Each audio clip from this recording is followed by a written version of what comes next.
Dito na galing yung source ng mainit. Galing sa bundok. Yan, doon galing yan. Ayan ang oso. Galing yan sa bundok, guys. So, legit na hot spring to. Yan o. Init. Init.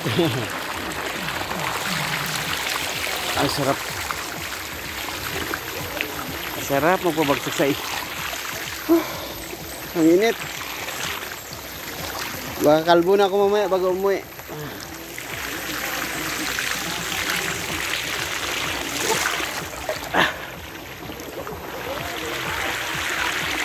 Yan guys, so galing ko sa bundok.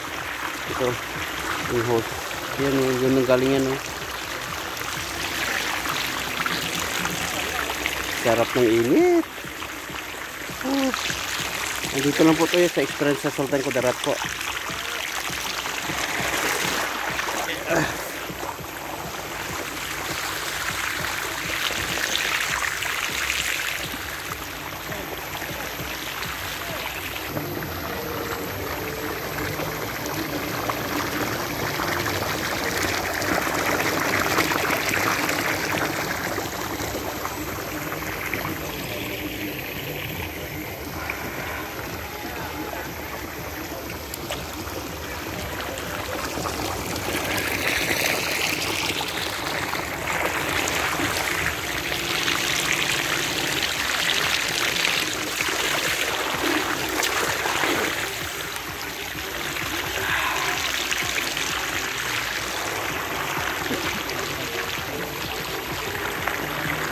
Now, bye bye.